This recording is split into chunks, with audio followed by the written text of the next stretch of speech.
I worked long hours to ensure everything was in order before my 2-week vacation. My assistant asked if I was ready for my big day, and I appreciated her suggestion to take off after Wednesday for a Saturday wedding. This gave me time to relax at the pub before diving into wedding details on Thursday and Friday. I was relieved we were keeping the wedding small. Vicky became one of my closest friends since hiring her at Personal Wealth Financial almost 10 years ago. I vividly remember her first interview. Despite being ill, she pushed through and impressed me with her charisma during the second interview. She wasn't conventionally attractive, but her confident personality shone through. Opting to relax at my favorite bar, I decided to have a light dinner. Carla, the bartender, was like a second mother to me, a confidant and caring friend. Though aged by hard living, her inner beauty shone through. The pub was quiet, filled with the familiar scent of fried food and a calming atmosphere. Carla greeted me warmly. She teased me about my wedding, and I noticed an attractive woman sitting alone nearby. Feeling friendly, I decided to strike up a conversation. "Hi." Her brow furrowed, and she gave me a skeptical look. "You don't seem drunk." Raising an eyebrow, I replied, "That's a unique way to say hello." "No, I'm not drunk." "The bartender mentioned you were 3 sheets to the wind. I took that to mean you were drunk." Laughing, I explained, "Oh, that's just Carla's nickname for me. It's not 3 sheets, it's 3 cheats." Wonderful. Another guy who can't keep it together. She bit her lip even harder, and the scowl on her face suggested this was a personal issue for her. Just as I was about to respond, Carla returned with my beer and stepped in to help. "Let me tell you, Sherry, Ron is one of the kindest and most loyal men I know. He's not the one who cheats." Her face fell, and her lips began to tremble. "I'm sorry." It looked like she might start crying any moment, so I quickly extended my hand to her, hoping to avoid the tears that seemed close to spilling. "That's all right. I'm Ron." She shook my hand quickly, almost as if she was uncomfortable with physical contact. "Actually, I should apologize. You can call me been cheated on too many times to count, or just Sherry for short." "Nice to meet you, Sherry for short. My bad. Is this a touchy topic?" Her expression brightened a bit with my lame joke. I felt relieved to see her mood improving since I didn't want to make her cry. "Yeah, it's definitely a sensitive issue, but I have a feeling your 3-cheat story is quite interesting." "Maybe, but I'm not sure if you'd want to hear it." "Come on, Ron. Share your story with her," Carla urged. "It's intriguing." Sherry gave me a playful pout. "Please. Looks like I don't have much of a choice, do I?" "Not really," they both answered together. "All right then, let's see. Where should I begin?" Expectations and reality don't always align. I knew my marriage was over before our first anniversary, which hurt my self-esteem more than my feelings. My first date with Misty was during our senior year of high school. At 18, I was innocent, and Misty was far from that. We ended up together thanks to our mutual friends. My teammates pressured me into pursuing her, teasing me about needing a real girlfriend who was willing to have closeness. Despite my initial resistance, I considered Misty, who had expressed interest in me. Although attractive, she seemed interested in anyone available, which wasn't what I was looking for. I liked Aubrey, my best friend, who had a girl-next-door charm that I found beautiful. Ideally, I wanted Aubrey and me to be each other's first lovers. Her strong morals and our shared church upbringing impressed me. However, my teenage hormones were breaking down my barriers. Let's be honest, I was eager to hook up. Misty found me at Ted's party as if she were on a mission. She approached confidently, making suggestive jokes, which caught me off guard. Despite my nerves, our interaction was lighthearted, setting the stage for what was to come. Within an hour, Misty and I were kissing, and by midnight, lust had completely taken over. Aubrey quickly figured it out, looked hurt, but accepted my new path. A few weeks later, she started seeing Dennis, our team's center. I joked about their relationship, but neither was amused, leading to my embarrassment and guilt. Drifting away from Aubrey and Dennis became inevitable as I sought enjoyment elsewhere. Misty and I dated through the school year and summer, exploring each other and sharing interests. I developed feelings for her despite our plans to attend different colleges. We decided not to be exclusive and met whenever we were home. During my first 2 years of college, my hormones and party instincts controlled me. Misty and I connected when home without discussing what happened while apart. I compared every girl to Misty, missing her more each time and eagerly awaiting our next meeting. Despite the distance, my love for her grew. By junior year, I matured, taking on more responsibility and tired of my empty lifestyle. I remained intimate only with Misty and considered proposing. Before our senior year, I needed to understand how Misty felt about our relationship. I confessed my wild behavior with other girls during college, but I always loved her. She admitted to seeing a few guys, but always wanted to be with me. I proposed, and she eagerly accepted. After making love, we discussed our future, and she expressed relief that I didn't want to marry before our senior year. This practical approach bothered me slightly, but I brushed it off. However, doubts about her faithfulness lingered, growing over time. Post-graduation, Misty got a real estate job, and I started at Personal Wealth Financial Planning. We married in December, and I tried to reconnect with my childhood faith. But Misty showed no interest in spirituality. Living together revealed more about her true nature. The first sign of trouble came when Misty insisted on cutting our honeymoon short for a New Year's Eve party with her college friends. At the party, Misty mingled and chatted with everyone, often disappearing from sight, while her friends kept me occupied. I had to carry a very drunk Misty from the car to our apartment after the party. She apologized for her behavior, and I decided to overlook it. However, over the next year, her many evening appointments, lack of openness about her work and life, and preference for her friends over me made me feel isolated. Despite being married for less than a year, I often felt incredibly alone. When another New Year's Eve party came around, I decided to secretly attend to find out what Misty did with her friends.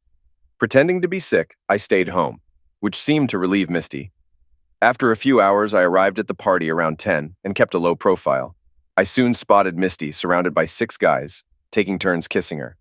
She then pulled one of them into a hallway leading to small practice rooms while the others waited. Determined to find out what was happening, I crossed the room. Misty's friend Amy tried to stop me, but I pushed past her. In the practice room, I found Misty making out and undressing with the guy. I wanted to burst in and confront them, but instead, I quietly took a few photos on my phone and then went home. At the apartment, I printed one of the photos and left it on the table next to my wedding ring. I packed enough clothes for a week and checked into a hotel. Sitting alone in the room felt strange, but I finally had answers to my troubling questions. For a few days, I kept Misty in the dark while I found a small furnished apartment. Then I called her to set up a time to talk. She was frantic, but I remained firm.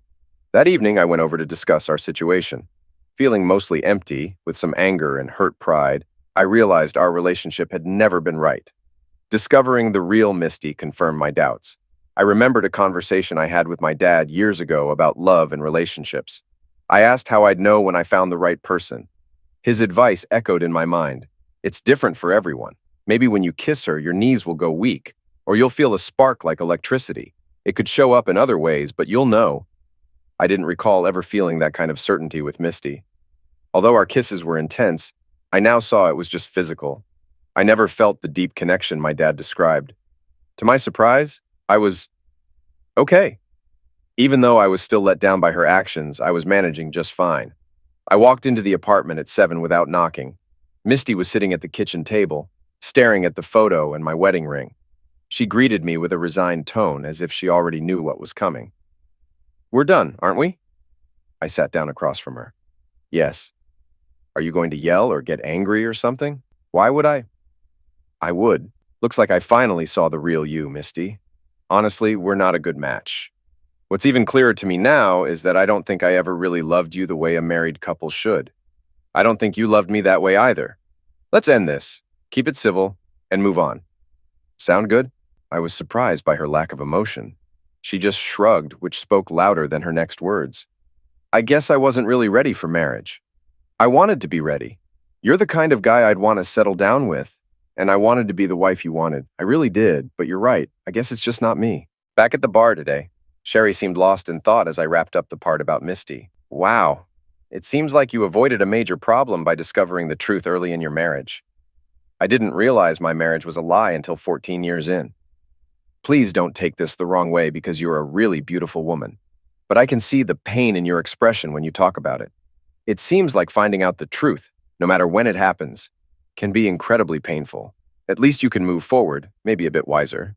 With my elbow on the bar, I rested my head in my hand and looked into her eyes. "I have a feeling I need to hear your story too." "I'm getting better, but yeah, I'll share my story sometime.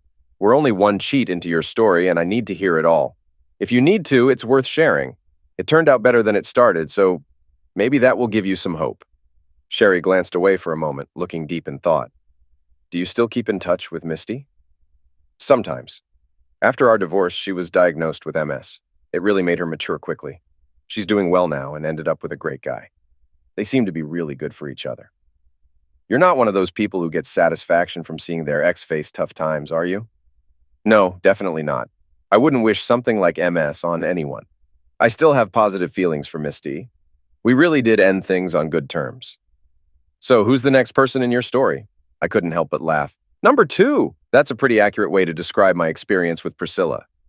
I met Priscilla at a farewell party for my friends, Aubrey and Dennis, who were moving to Dallas for Dennis's new VP role. The Hyatt ballroom was buzzing when Priscilla walked in, captivating everyone with her glamorous presence. Her beauty was undeniable, and I later learned she had graced the cover of Maxim a year prior. Most men at the party were married, and their wives quickly formed protective barriers around them. As one of the few single guys, I noticed Priscilla's gaze lock onto me. She approached me, introducing herself with a dazzling smile and a handshake that sent shivers down my spine. We hit it off immediately. Priscilla was smart, engaging, and our conversation flowed effortlessly. As the party wound down, we made plans to meet again the next evening. She left a bit early, giving me a chance to catch up with Aubrey and Dennis. Aubrey, still as beautifully wholesome as in high school, greeted me with a slight frown. "Hey, Casanova, did Priscilla manage to snag you?" We hit it off a bit. Why? Just be careful. Dennis and I really care about you and don't want to see you get hurt again. She seems harmless, and I really like her. Ron, I care about you too. Open your eyes. You're falling into the same old patterns. I was a bit annoyed by Aubrey's lecture. How could she think I didn't know what I was doing? I'll be okay. We've just met. I'm not rushing into anything serious yet. All right. I mean, she's smart and successful, so she has a lot going for her. Just promise me you'll stay alert. Protect your heart. You've got a good heart and you're a great guy. You deserve someone who is truly right for you. I wanted to respond, but the words wouldn't come. I wanted to say, I already found that person, but I let her go. Priscilla and I didn't take long to get close. We seemed to agree on all the big things in life. It wasn't long before we became intimate, and 6 months after meeting, we were married. I made it clear that loyalty was important to me, and she seemed to feel the same. She appeared to share my commitment to faith, so I thought we had what it took to last forever. She ran a small modeling agency and made sure to balance work and life well. Our wedding was simple, and we started our life together with a lot of optimism. Our home life was cozy and fulfilling, and our bed life was fantastic. Priscilla never gave me any reason to doubt her loyalty or our marriage. After 3 happy years of marriage, we began talking about having children. She seemed excited about it, but I noticed she didn't take the necessary steps, like stopping her birth control, even though she said she would. Despite this, I felt like I had struck gold with Priscilla in my life. Just when it seemed like everything was perfect and my life was on track, things took a turn for the worse. It was a dark, rainy Monday when I faced one of the worst days of my life. Aubrey called me at the office early that morning. She seldom contacted me at work, and her voice made it clear something was wrong. Aubrey, what's going on? I don't want you to worry, but I just wanted to let you know. Dennis has leukemia. Oh my God! Did you just find out? I just got back from the doctor's office. He said there are many treatments available now. I hope he's right. Are you all right? She sighed, and I could hear her trying to steady herself. Yeah, the doctor seemed positive. It's a huge shock. Dennis has been a bit tired lately, but we didn't expect this. You know Dennis. He's acting like everything's fine, but I can see he's really struggling. Keep us in your thoughts, okay?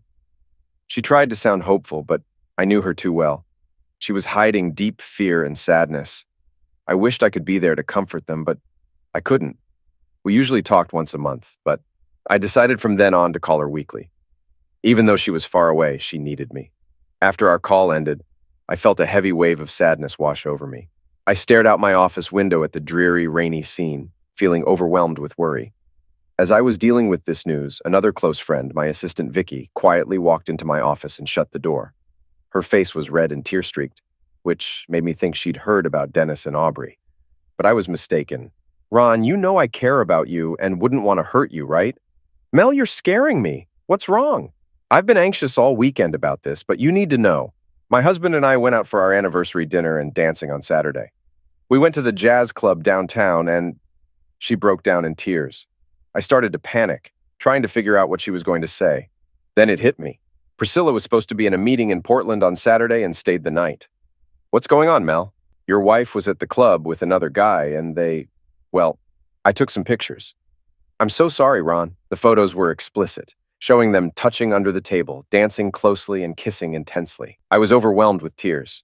First, Dennis and Aubrey's devastating news upset me, and now Priscilla's betrayal was crushing me. Vicky hugged me and kept apologizing.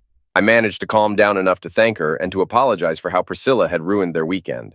Vicky sent me the photos, and I printed out the most explicit ones to use later that night. The man in the photos was someone Priscilla managed as a model.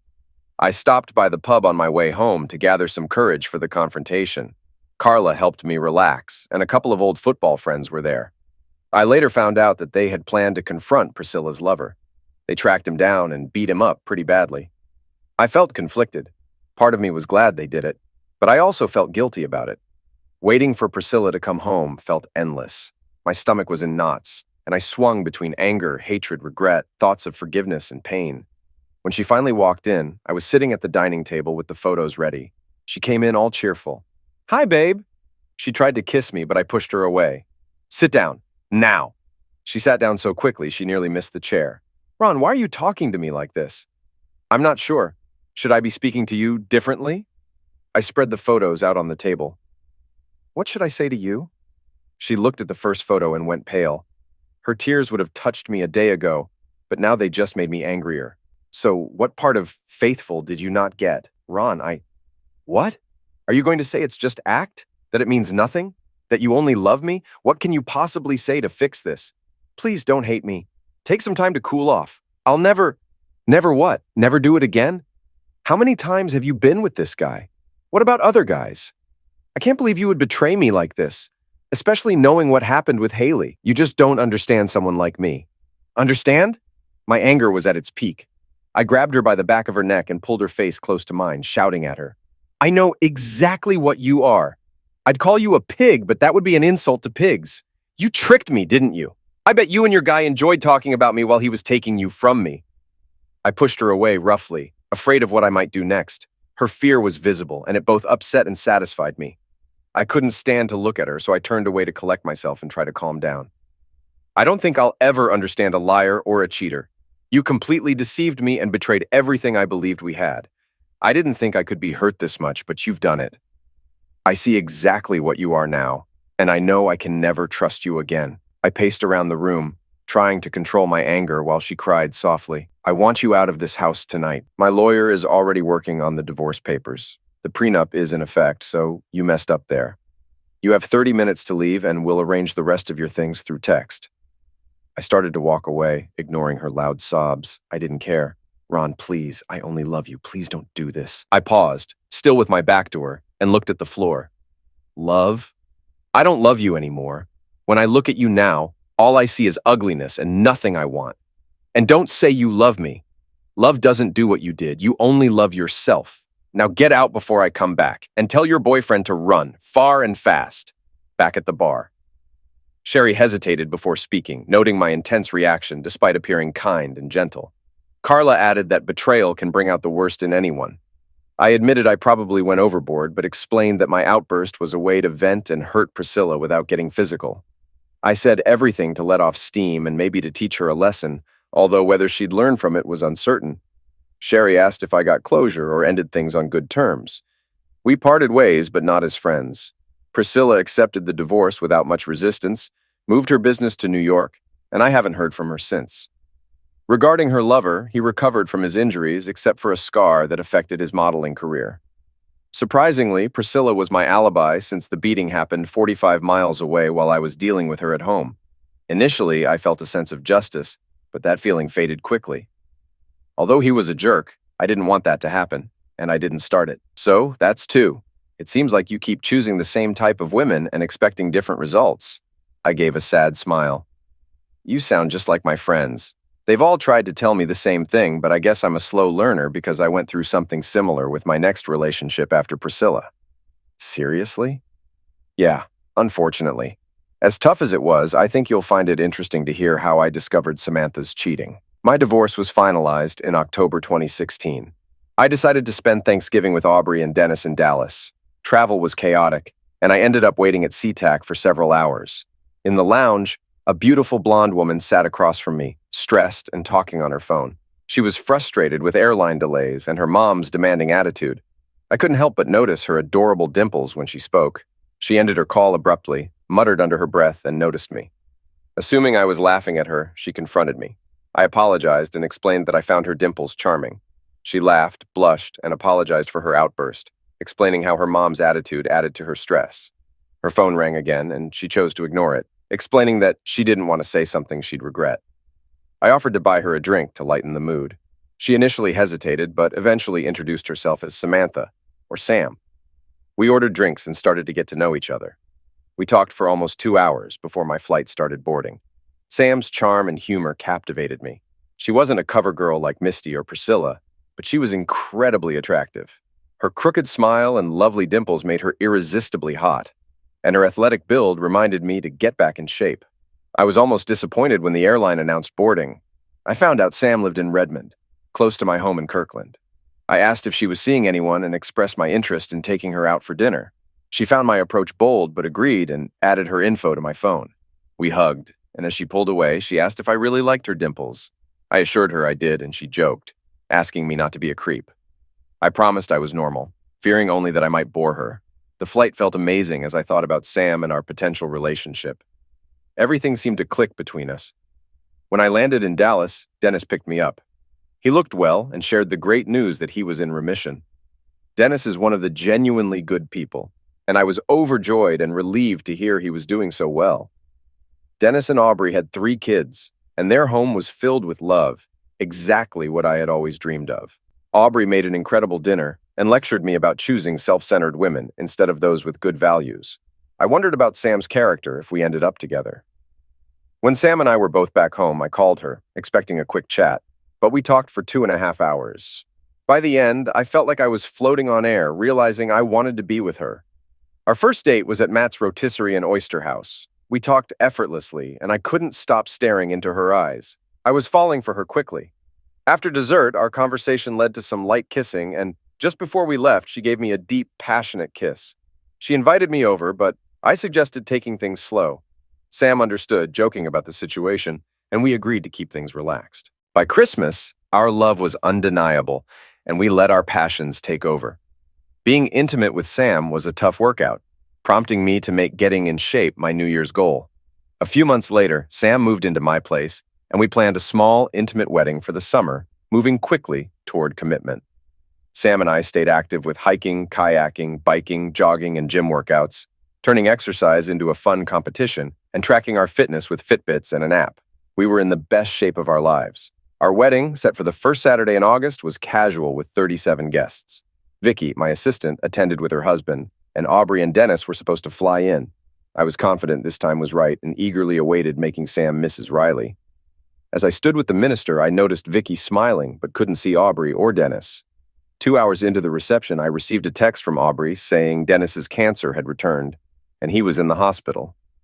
I shared the message with Sam, who agreed I should call Aubrey. Though Aubrey tried to sound optimistic, her fear was evident. Our honeymoon in Hawaii was fantastic, with Sam's support making it even better. In mid-September, we visited Dennis and Aubrey in Dallas. Their kids greeted me warmly, but seeing Dennis, once strong, now thin and frail, was heartbreaking. I tried to hide my shock and acted like everything was normal. After dinner, Sam helped Aubrey with the dishes, and Dennis pulled me aside to his study. He confided that he didn't think he would beat his illness and expressed concern for Aubrey and the kids. He asked me to promise to look after them, which I did, assuring him of my support. Dennis thanked me and commented on how great Sam seemed, wishing us a happy life together. 2 weeks later, Dennis passed away. The service and burial were in Washington, where their families lived. Aubrey and the kids stayed with us for a few weeks while we tried to support them through this tough time. Sam was wonderful and really stepped up as a partner during this difficult period. A few months later, Sam approached me with an idea. Hugh, the gym owner, was looking to retire and wanted to sell the gym and the building for $2 million. While Sam loved her job at Microsoft, owning the gym was her dream. She could cover the cost of the business but needed help with the building's price. I suggested we find a way to make it work since I was well established and financially stable. I had been planning to set up an LLC to invest in real estate since my portfolio had grown and I had the freedom to explore other investments. We moved forward with my LLC named Riley Investments. Sam set up a separate LLC in her name for the gym, And Riley Investments gave her a line of credit to make improvements and handle operating costs during the first few years. Our accountant and lawyer handled the paperwork, and everything went smoothly with our new business ventures. That night, after we finalized all the documents, Sam and I celebrated passionately all weekend long. Microsoft offered Sam a high-paying consultant position. We weighed the pros and cons, but we both agreed that the extra money would really help with her finances. It quickly became clear that the new business was going to be a big success. Running the business and working with Microsoft, including occasional trips, put a lot on Sam's plate. She had the energy, but I had to help out at the gym when she was out of town. We were happy, though, and even started talking about starting a family. Sam thought it would work if she eventually quit the Microsoft job. Just after our first anniversary, Sam had to go to Atlanta for 3 days to help with some software development. As usual, we talked every night and shared what we'd been up to. On the second night of her trip, she called me around 3 p.m. West Coast time, or 6 p.m. Atlanta time. "Hey Sam, how was your day?" "Great. We made a lot of progress, but there's still more to do. I can't talk long because some of the team is about to keep working over dinner. Can I make it up to you tomorrow?" "Sure, I'm heading to the gym tonight to check on things, so I'll also see how the staff is doing." "Sounds good. Love you, babe." "Love you too." I went to the gym and decided to get a workout in before checking on the office. Everything was going well, so I stayed to lock up at 9. I thought about calling Sam, but figured it was already after midnight where she was, and she'd probably had a long day. I took a shower and thought about killing time by playing a game on my iPad. Then I noticed the Fitbit app and decided to check my progress. When I opened the app, I felt a wave of panic. My stomach churned with pain as I saw my life falling apart. Sam was working out. Her Fitbit was active. Why would she be exercising at almost 1 a.m. her time? The more I looked, the clearer it became what she was up to. I had to call her. I called her phone, but it went straight to voicemail. She had a special ringtone for me, so she knew it was me calling. I kept trying, but it kept going to voicemail. On my 5th attempt, she finally answered. "Hey, is everything okay?" "No, it's not." "Are you hurt or in the hospital or something?" "Hurt?" "Yes, badly." "Oh no, what happened?" "Who's the guy you're with?" "What? What are you talking about?" "The guy you're with. What's his name?" "What? I'm not." "Tell me, Sam. Why?" "Ron, How did you find out?" "Next time you cheat, take off your damn Fitbit."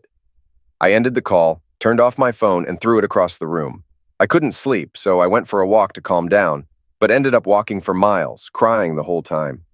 I couldn't believe this was happening again. Why do I keep ending up with unfaithful wives? When I got home, I had some tasks to handle. We kept our finances separate, but we had a few joint accounts and credit cards for household expenses. I transferred the money from those accounts into mine and closed as many as I could online. I sent a late-night email to my lawyer asking for an appointment with a divorce attorney as soon as possible. The next day, I took a day off from work to sort things out.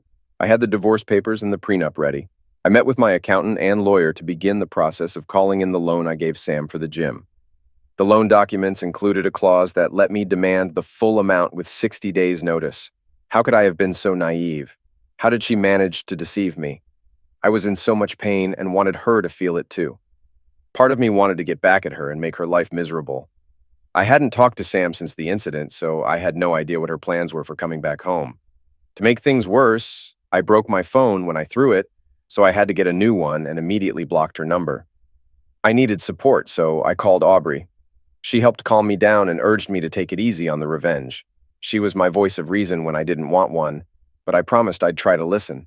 I considered stopping by the pub, but if Sam stuck to her original schedule, she'd be back soon.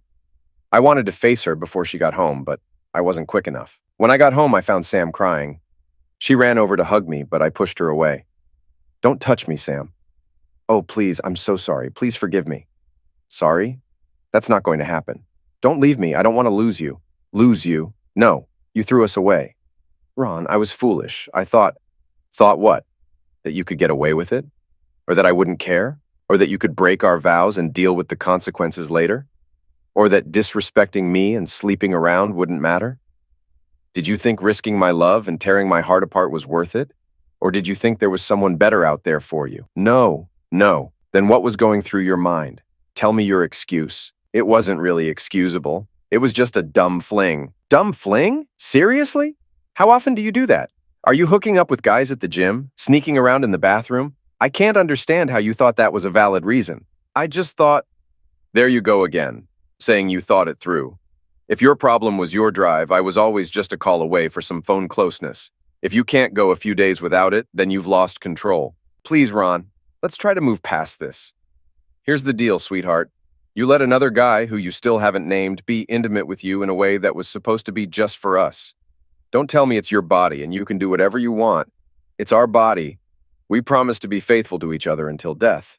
Well, our marriage died as soon as you slept with him. She cried louder than I'd ever heard anyone. I wanted to take pleasure in her suffering, but it was hurting me too. Calm down, be quiet, and listen. You'll get the divorce papers soon. No, please, not a divorce. Help me fix this. Listen up. The prenup's terms for cheating are in effect. You won't get much. I'm also calling in the loan. There's over $350,000 left. You have 60 days to pay it, or I'll take the gym. No, Ron. You'll destroy me. I said be quiet. And listen. I won't call in the loan if you agree to the divorce. If you fight it, I'll go for everything. I don't care about the money or the gym. I just want you. Please, let's try to work this out. No, Sam. You knew about my painful past with unfaithful wives. You promised you wouldn't do that to me, and yet a year later you did. I'll never trust you again, especially after seeing how little respect you have for me, knowing what this would do. Damn it, Ron, I made a huge mistake. I'm not perfect, but neither are you. Are you saying you've never thought about being with another woman? I struggled to keep my cool, biting my lips so hard I could taste blood. Yeah, none of us are perfect. We all have fantasies. The difference is you acted on yours. I never would have. Please. Stop begging. It's making me sick. But we were planning to start a family. What? Do you really think I'd want our kids to have a mother who thinks like you obviously do? I want our children to be kind, respectful, moral, and loving. I don't want them influenced by someone who could do what you did. She started crying loudly again, and I didn't want to listen to it anymore. I left, saying I'd come back in a day or two after we both had a chance to calm down. It was hard leaving someone I loved, who was heartbroken and sobbing on the floor. At first, I hoped she felt as shattered as I did, but then I felt terrible guilt for leaving her like that. I had to get out before I broke down myself. I didn't want her to see me like that. After a few days, I had calmed down. We talked, and I agreed to go to counseling to see if we could fix things. I didn't want to be a 3-time loser, and I really did care about her. I just wasn't sure if I could ever feel like she was truly my life partner again. After 6 weeks of counseling, we were driving home from our last session, and Sam was unusually quiet. I looked at her a few times and saw tears gently rolling down her face. Even though I'm not the most observant guy, I knew that night was going to be a turning point. We walked quietly through the front door, and Sam broke the silence. Can we sit down and talk? I need to tell you something. Sure, babe. I figured she wanted to sit next to me on the couch to avoid eye contact. Sam took a deep breath, gathered herself, and began her story. When I was growing up, I was very close to my dad. I was like his little princess, and he was my hero, just like a good dad should be. My sister and I would always cuddle with him on the couch while watching movies or just hanging out after dinner. Even when I went through my rebellious teenage years, I still had a strong bond with him. When I turned 16, I made a vow at our church to stay innocent until I was married. I took that promise very seriously and meant every word. Our church used to have similar events when I was younger. Yeah, it was a thing back then. Anyway, I started dating a guy from my Sunday school class. We had been dating about a year, and he kept bugging me to get intimate. On my 18th birthday, I gave in, and Pandora's box was opened. I couldn't get enough. I know how you are. Yeah. Anyway, everyone else in the family had to go out to a banquet one night, and my boyfriend and I were home alone. Of course, we were naked before the family car left the driveway. About 15 minutes later, we were going at it, and yes, I was riding him hard. I looked up and saw my dad standing in the doorway watching us. He had forgotten his insulin and had come back to get it. He seemed like he wanted to say something, but instead, he just walked away. I quickly covered myself and tried to catch up with him, though I didn't know what to say. Just before he left through the front door, he turned to me with tears in his eyes. I felt like I was struck by lightning. I was frozen. He calmly said, "You're an adult now and can make your own choices." And then he left. He seemed pretty calm about it. Not really. I really hurt him. What broke my heart was the change in his eyes after that night, right up until he passed away. Before, when he looked at me, his eyes were full of love. They used to sparkle. But after that night, that look was gone. When he looked at me, I felt like all he saw was me with my boyfriend, something no father should have to witness. Sam's face was filled with tears and pain as she talked about her past. I felt a shiver down my spine as I realized why she needed to share this painful memory with me. I wanted to say something, but I let her continue. After that, we never cuddled again. We hugged when we said hello or goodbye, but the special bond of daddy and princess was gone. We still loved each other, but it was just father and daughter from then on. She took a moment to compose herself, and I hugged her, both to comfort her and to show that I understood. Ron, I see the same hurt in your eyes that my dad had. When you look at me, you probably see me with another man and relive my betrayal. I know you want to forget it and go back to how things were before I messed up, but it's hard for you to let it go. I'm sorry. I'm not holding on to this to get back at you or anything. I still love you. I know you do, but that look will always be there. You won't be able to fully trust me, no matter how much you want to. Even if I do everything right to prove I'll be faithful from now on, you'll always have that doubt in your mind. Once a cheater, always a cheater. There's nothing we can do to fix it. I've ruined what we had and we can't go back. So you're saying we should just give up? I'm saying you deserve to be with someone you can trust completely. And I need to find someone who looks at me the way you used to before my mistakes. We both need to move on separately. Back at the bar, Sherry was on the edge emotionally, tears silently streaming down her face. I had shed a few tears too, just thinking about that awful time. After I left Sam at the house, I came to the pub. Carla could tell something was wrong just by looking at me. Carla wiped her own tears as she talked about that night. When I saw Ron walk in, I knew he was about to break down. I told Pete to cover the bar and took Ron into the office. As soon as the door shut, he fell into my arms and cried his heart out. Sherry stared at her beer. I know that feeling. I understand that pain. Carla comforted me and talked with me for hours. She finally got me to laugh a bit, and that's when she gave me my nickname. 3 cheats to the wind? Yeah, Carla said. I told him he would get through this and eventually be able to let go of the pain, just like he did before. He promised he'd never put himself in that situation again. I knew him well enough to know he wouldn't stay alone forever, but I thought he needed time to heal. Sherry put her hand on mine and gave a small smile. You look good now. Actually, you look great. You give me hope. I just moved here for a fresh start, and it feels like fate brought us together so you could share your story. You seem happy now. I finally realized I was making the same mistakes over and over. It started back in high school when I chose closeness, looks, and certainty over shared values and respect. I had the perfect woman and let her go, always chasing after the wrong things. You were thinking about Aubrey? I closed my eyes and smiled. Yes, it took me a few months to be ready to move on from Sam, but I knew the woman I wanted and needed was the one who had always been my best friend. So you went to Dallas and won her over? Carla grinned and lightly tapped the bar. You'd think he'd do something straightforward like that, but no. Ron, being the genius he is, managed to mess it up too. Thanks, Mama Carla. Sherry's face looked sad, like she was watching a tragedy unfold. You didn't pursue Aubrey? Of course I did. But I was cautious because I wasn't sure if she was ready to move on after Dennis's death. We kept in touch, and I was trying to figure out the right time to tell her how I felt. Carla was my sounding board. I was about to tell Carla that I had tickets to fly to see Aubrey, planning to propose when I got there. So what happened? 4 weeks earlier, I woke up after a night with no sleep. Actually, I guess you can't wake up if you never slept. But I sat up with a new sense of determination. I tossed and turned all night, and around 3 a.m., I decided I was going to Dallas to tell Aubrey how I felt. If everything went as planned, I'd come home engaged to the woman I had always wanted. Once I made that decision, I couldn't sleep because I was battling my fears and excitement. I was a mess, but I was determined to see if she felt the same way. It was Friday morning, and I needed to finish some work, so I headed to the office and worked frantically to get everything done. I also managed to buy a plane ticket for the next day to get to Dallas. It took longer to wrap up my tasks than I'd hoped, but I finished by 4 p.m. and went to the pub to share my plans with Carla. 3 cheat, Ron, you're early today.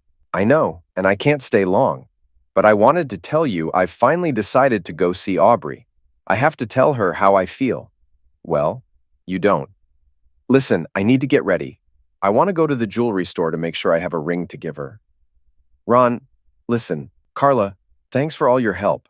I couldn't. Ron, stop talking and listen. I need to deliver these drinks, but if you turn around and look in the booth by the restrooms, you might find you don't need to go to Dallas. What? What do you mean? Just look over there. I'll be right back. I turned around and my heart skipped a beat, but then sank. I saw enough of her profile to recognize Aubrey. She was sitting with a guy, holding his hand across the table. They were smiling at each other like they were in love. The pain in my stomach was intense. I quickly left the bar to avoid making a scene and threw up in the bushes by the front door. I was in shock. My mind was a mess and I couldn't think clearly. I turned off my phone and drove aimlessly, feeling sorry for myself. I just kept driving until the tears blurred my vision. I realized I had driven all the way to West Seattle, so I went to Alki Beach to stop for a while. My eyes were burning when I finally parked. I sat there and cried like a baby. After gaining some control, I walked along the beach and sat down as the sun set over the water. My mind was flooded with thoughts, but I couldn't focus and felt completely lost. It was around midnight when I finally headed home. I took a shower, got dressed, and then drove to the office around 1 a.m., hoping to distract myself. It was the middle of the night and Saturday, so I knew I'd be alone during the day, which was exactly what I needed. Besides canceling my flight, I didn't get anything done. I managed to grab a few hours of sleep on the couch in my office, then spent the rest of the time sitting in my desk chair, staring out the window, unable to figure things out. Should I let her go? Should I fight for her? I couldn't decide which way to go. Around 2 p.m., I finally went to the pub to find Carla. I realized I'd left the night before without talking to her after she warned me that Aubrey was there with someone else, so she was probably worried. When I walked in, Carla spotted me right away. Her expression wasn't what I expected. Instead of looking concerned, she seemed really angry. "What the heck were you thinking running out of here like that?" She slammed a beer down in front of me and started letting me have it without giving me a chance to say anything. "You idiot, you had me so worried. I have to finish delivering these drinks, but you better stay in that seat until I get back." Carla's words were softened for politeness. She never used bad language, especially with me, so I decided to stay quiet. What was making her so mad? She continued glaring at me and muttering insults while texting someone and serving other customers. It took her about 10 minutes to finish her work, and when she finally stood in front of me, her glare was intense, like she was trying to read my soul. She seemed to be trying to calm down before speaking, while I sat there frozen in fear. What a moron. I thought you were going to talk to Aubrey, but you just ran out instead. What in the world were you thinking? I couldn't. Shut up. You spent months, no years, telling me how much you loved Aubrey, and then you just ran off without even talking to her? But you warned me. You showed me where they were. Warned you? About what? Damn it, Carla. You know I love Aubrey more than anything. I told you I was going to Dallas to finally tell her how I feel and ask her to marry me. In my heart, I had already given my life to Aubrey, the woman I've loved since we were kids. I would do anything to make her mine. When you showed me where she was with her boyfriend, I realized she might have moved on with him. Carla's expression softened a lot, but then I noticed she wasn't looking at me but just past my shoulder. I felt a gentle hand on my back and heard a voice that felt like it came from heaven. Is that how you really feel about me, Ron? I've been waiting almost 20 years to hear you say that. I quickly turned around on the bar stool and Aubrey embraced me. Our kiss was full of fierce, passionate energy I'd never felt before. It felt like our hearts and minds merged into one shared love. It was as if we were elevated to a new level of connection, looking down on our union from a heavenly perspective. After 3 marriages and many other relationships, it took just one real kiss for me to understand what my dad had been trying to tell me all those years ago. I was certain now. Aubrey was the one. She was the true love I had always wanted and needed. Back at the bar, Sherry couldn't hide her tears. You almost lost the woman of your dreams again? Carla looked at me with a raised eyebrow. Yes, he did. Once he got over their very passionate display, I asked him what he was thinking, pulling a stunt like that. I told you, she was with another guy. Carla looked like she was about to scold me again, but I saw a hint of amusement in her eye. Then I told him he was being a fool for making assumptions without finding out the truth. A smile spread across my face when I felt her hands on my shoulders before she spoke. Carla, are you being tough on Ron again? I turned to my love and pulled her close for another kiss. After a few seconds, Carla chuckled and cleared her throat. Hey, do you two want to find a room? This public display of affection is making the other customers uncomfortable. Aubrey smiled at her. We'll definitely make good use of a room in a few days, won't we, sweetie? Sherry smiled, her cheeks glistening with tears. You two look wonderful together. Oh, sorry, Sherry, I want you to meet my fiancé. Hi, Sherry. Ron's manners are a bit off. I'm Aubrey. Sherry's eyes filled with happy tears. Aubrey, it's so nice to meet you. Ron has been talking about you all evening. I have to say, if he ended up with anyone but you, it would have been a sad story. It's amazing when high school sweethearts end up together. Ron, you've been talking about me? You're the only thing I care enough to talk about. Aubrey kissed me gently again. Aw, you're so sweet. Then she turned to Sherry with a raised eyebrow. I wouldn't call us sweethearts. We were definitely best friends, though. I added. We both wanted to be more than friends, but we had trouble figuring out how to make that happen. Aubrey chucked and said, Actually, Ron was a teenage boy and I was too serious to be the subject of his erotic experimentation. All right, she's right. Sometimes I think about how different things might have been if I had grown up sooner. I've always loved her, and I ended up with 3 women who were beautiful like she was, but were empty inside and could never compare to her. Well, Aubrey, Ron was definitely right when he said how wonderful you are. Oh, you both are so kind. What matters most is that when I look into his eyes, I see how deeply connected our hearts are. I know he loves me without any conditions, and I feel like the ronkiest woman alive. Sherry took Aubrey's hand and looked at both of us with concern. Wait a minute, what happened to the other guy? Aubrey smiled understandingly.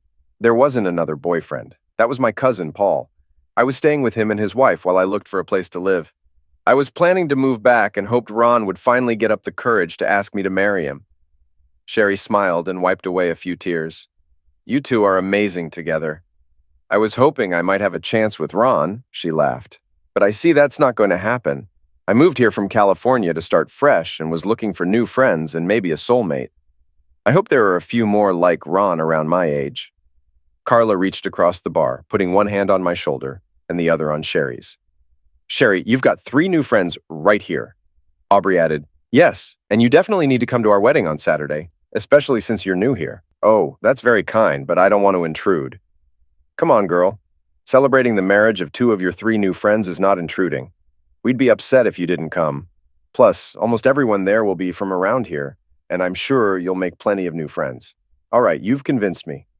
Ron, sweetheart, text her the details. You two really are such a sweet couple. Doesn't it seem like a shame you both had to go through so much to get to this point? I can't speak for Ron completely, but I think he needed his past experiences to get himself sorted out. As for me, I wouldn't trade my time with Dennis or the joy our 3 kids have brought me for anything. I love Dennis with all my heart, so wishing things had started differently with Ron doesn't matter much, and it might not have worked out anyway. I believe the timing was just right, and God knows what he's doing. My love for Ron has always been there and is as strong as the love I had for Dennis. I'm just ronky to have had 2 wonderful men who brought so much love into my life. That's really touching. It's amazing that you 2 finally get to be together. It wasn't a miracle. It was more like a plan, I said, and Aubrey playfully smacked me on the head and laughed. Carla and Aubrey were behind the scenes making it all happen. That's partly true, Carla said. When Ron and Sam broke up, I called Aubrey. Ron had already talked to her, but that's not why I called. I wanted to know when they'd finally get together. Aubrey took over the story with a chuckle. Dennis had been gone for 11 months by then, and I wasn't ready to jump into a new relationship. I had considered being with Ron before, but I wasn't ready and didn't think Ron would be either since his breakup was so recent. We still talked at least once a week, and I could hear his pain and anger. So I told Carla to help Ron heal since he was in the bar almost every night, and I'd try to figure out how he was doing when he called. I knew I wanted to be with Ron, and I figured he'd be ready by the time I was ready to move forward. I jumped in when Aubrey paused. It took about 6 months, and I realized I couldn't think of anything or anyone but Aubrey. I even thought about quitting my job and moving to Dallas to start my own business with the hope that Aubrey and I could build a future together. He had no idea I was already planning to move back to Kirkland. Quiet, honey. I'm telling this story. Go ahead, show off. So, they had worked out when Aubrey would show up at the bar to surprise me. And then he almost messed everything up by disappearing. Carla! You ladies always interrupt when a guy's telling his story. Sorry, continue. As I was saying, that's when I nearly messed everything up. You know the rest. When Aubrey came up behind me after Carla had chewed me out, it was like going from total darkness to bright light.